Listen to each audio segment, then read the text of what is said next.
Now then, guys, you alright? Right, story when I went to Brinsford prison when I first went. Chuffing hell looked rough as hell. Not sleeping well. Right. Before I went to court, all Manton lads used to bully me as it goes. But listen, before I went to court, they were all telling me, you're going to prison.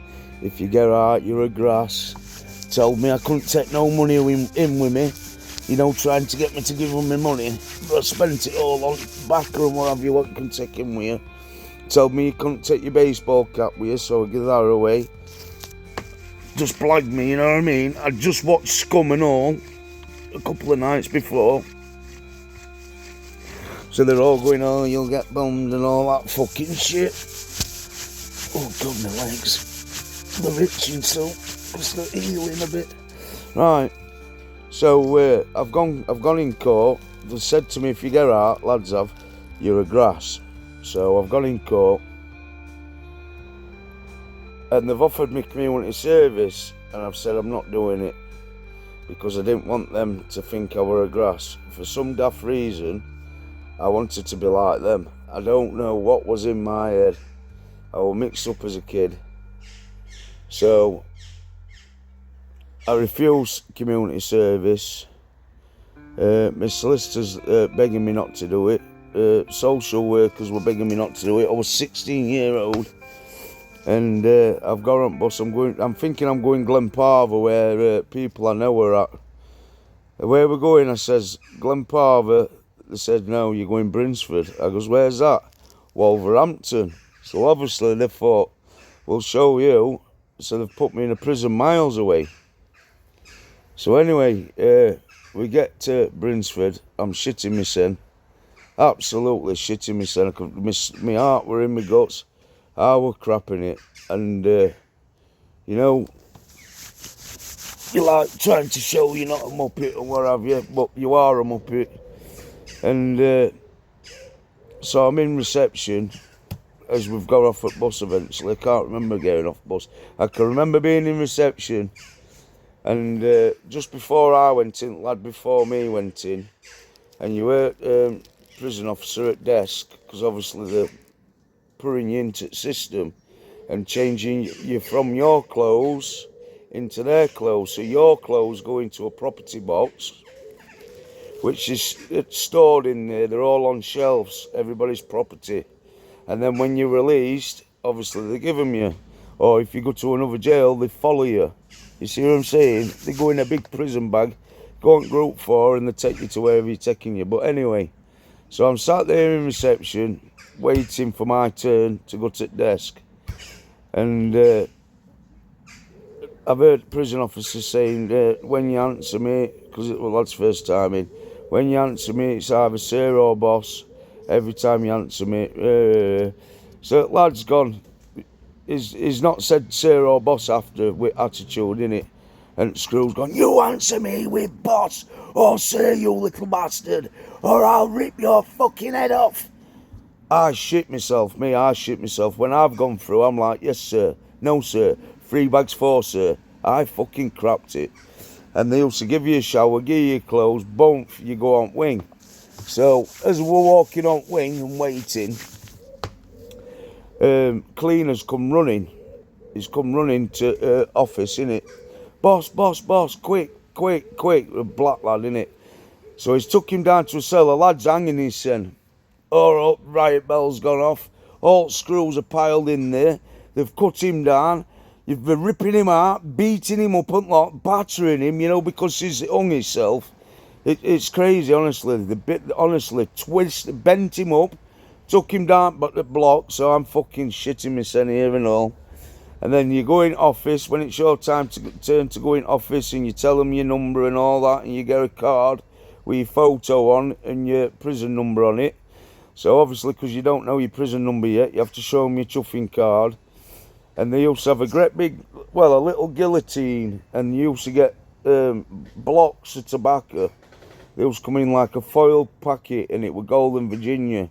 And they'd put one in, it fit in perfectly, and they'd chop it straight in half, and you got a quarter of burn, which is half a pack or half ounce. They do it all different now. And that was to last you all week. And I used to make them last me all week. Them I used to smoke burns as thin as a twig, as thin as a match. And I've ended up in a cell with a lad called Dirkin. So Dirkin and Deakin are in a cell. And like every association, I would not come out because I was crapping myself. I'm not going to lie, I was shitting it. So I used to just get a strip wash while he were out. Because obviously it's like, you need to get in the shower, come on, look after yourself. You know, begging me to go out, saying he'll look after me. But I was shitting it that much, I won't go out. I plugged a quarter of drawer and all to take him with me. We smoked that over a couple of nights. Me and his mate next door, forgot his name. He were alright lad, him. They were from Wolverhampton or West Bromwich. I think Wolverhampton. So I used to come out for my dinners, wouldn't go out for association, which is when you go for a phone call, a shower, have a game of pool, table tennis, watch TV, because there never used to be no TVs in Pad. You used to have to watch a film on association, because you got 2 hours out, you sell, you see, and you were banged up at like 7:45 or something.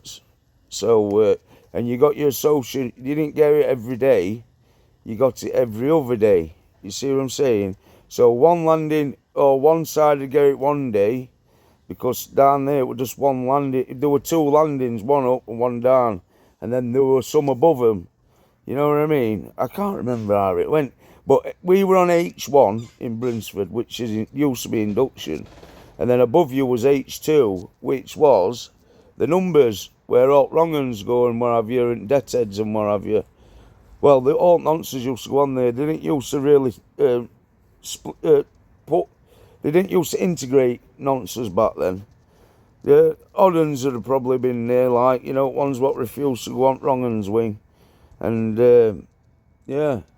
So then I moved up onto normal location with a lad called, oh God, he was from West Bromwich. I forgot his chuffing name now. Right good lad. Payne or something, Plain. So, something like that. Him and his little brother were in. He was oldest one. And I don't know, he was sound. And I can remember cleaner coming to the door. And he was from Leicester. I was not really keen on Leicester lads. I've had trouble with him all my chuffing prison career. So he started bigging it up with me. So I'm shitting it, but I've gone whatever. You know what I mean? So he showed me how to put batteries in a sock. So I've put 4 LR20s in one sock. Right, you should put it in 2 because 1, they split and then they go all over. You only get 1 hit with them. So he showed me how to do that. On association, everyone's gone out. Or in the morning, you used to get scrub out. Every morning you got scrub out, where you could clean your cell. All you could do was clean your cell. You know what I mean? In the morning. So everybody's doors would be open on your landing, and you'd all clean your cells out. You know what I mean? So, yeah. And in the morning and all, this is what they used to do in the morning. Hands off cocks. Hands off cocks. Pull up your socks.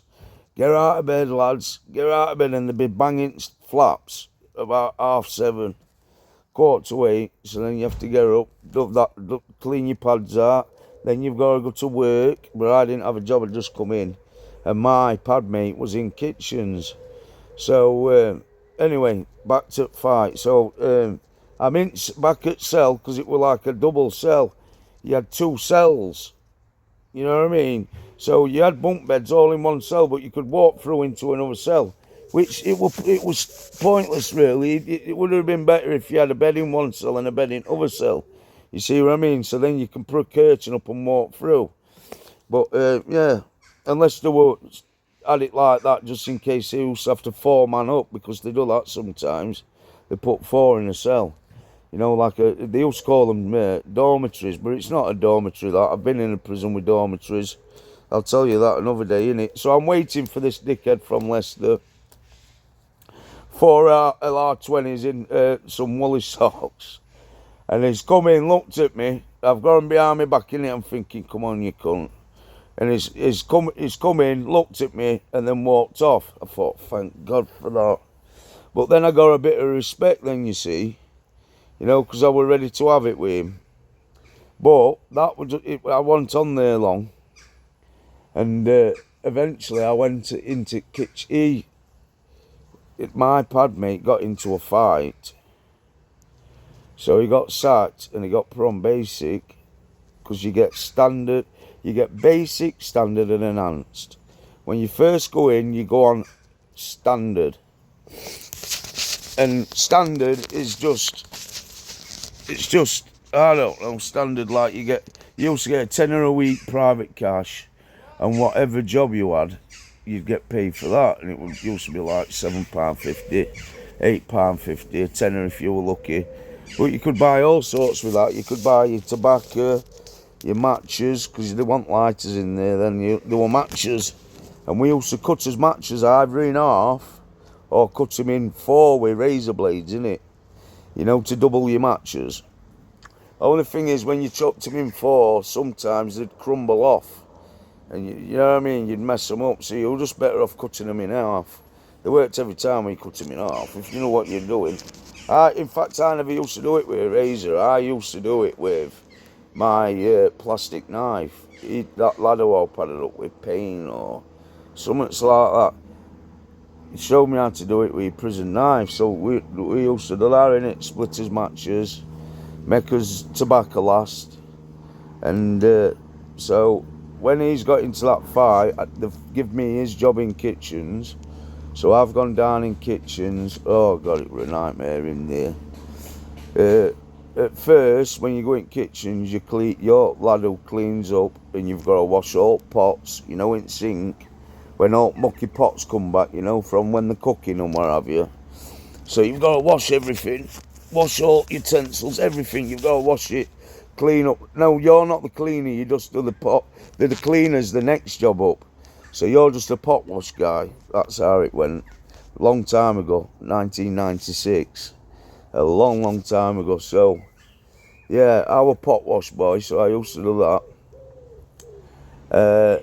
But then, when it was break time, you'd go into changing room, because there used to be a changing room with lockers where you could put your trainers, hang your stuff up, and you'd put your work boots on, and you'd have green overalls on, innit? They were only trousers, your overalls. They were just green trousers. No, in there you had white trousers. In kitchens you have white trousers on. So what they used to do to me older lads, because back then juveniles was mixed with lads all the way up to 21. So older lads, what they used to do, they used to get the steel toe cap boots with a bit laces, and they used to sit levering me with them. I swear to God, levering me with him. And, it was a fucking nightmare. I used to get it every fucking day, innit? Every time we were on a break, I got levered with fucking boots. So, I was lucky I was 16 so I could smoke. If you're 15, you can't smoke. Because that's at what the age was, 15 to 21, it used to be like that. Eventually, they split it in half, where 15s to 18, I think. 17, when you turned 18, so all the way to 18 you're on juveniles, but then when you turn 18 you're on the young offenders. So, but they all used to be mixed in together. It was fucking right bad. So after that I went to they sent me to open prison, Thorn Cross, which is in Warrington, which is in between Liverpool and Manchester. That's another story. In Brinsford and all, I had a fight in gym. Yeah, I had a fight in gym. I seen lad years later. I was at segregation in Onley for hitting someone with 4 LR20s in woolly sock. That's how I know they split. If you have to have both of them. You have to have both socks to hit them. Well, anyway, that's another story. Well, HMP BRINSFORD, biggest chuffing gym I've ever seen. Great big gym. A lad in there, they've been arguing, right? I swear to God, he's bench pressing. A lad's just come with a plate and smashed it straight in his face. I swear to God. He made a right mess of him. I don't know if he did or not. But like he's bench pressing, laid on his back. Lad's come with a plate, you know what you put on your Olympic bar. Boom! Straight in his face. I swear to God. Unreal. Unreal, honestly it was. And then I used to struggle with 5 kilo bar with clips on. I used to struggle to death. And then I used to have 5 kilo plates on it. And I used to struggle with them. I used to struggle to death with them. So, and gym were compulsory back then and all. When you were a juvenile, you had to do gym every day. Yeah, and it would either be circuits or I didn't fight with him in Brinsford. I were in Brinsford with him. I had a fight with him in Thorncross Gymnasium, and I think it was my first fight in prison. That was. But anyway, yeah. So after that, I got shipped out. I had a bit of shit they put me on football. I fucking hate football. So they put me in nets, so I just stood there letting goals go in. Because I was pissed off because they put me on it. So a black lad banged me in gym, innit? You know what I mean? Molly, stop being a muppet. A black lad banged me in gym. My daughter keeps trying to sneak up on me for some reason. Yeah, so that was that. And then obviously I was shipped out. Food were alright in there, wasn't that bad. You got your, well, we'll talk about that next time. Don't go to prison. I'm telling you now, it's a mug's game. Molly, stop being, please. Do not go to prison, it's stupid. Do not take drugs. I'm doing this channel as like a warning to people. It's not good. Prison doesn't make you look hard like I used to think it did. I thought I was the man going to prison. Molly, please, will you stop it? I'm just standing there. You know, you do silly things. And she's only 14, so she's still a little girl. Right, guys, enough love. Take care. In a bit. Bye. Bye. Can't get you. That's my daughter, Molly. She's a nightmare. Bye. Bye.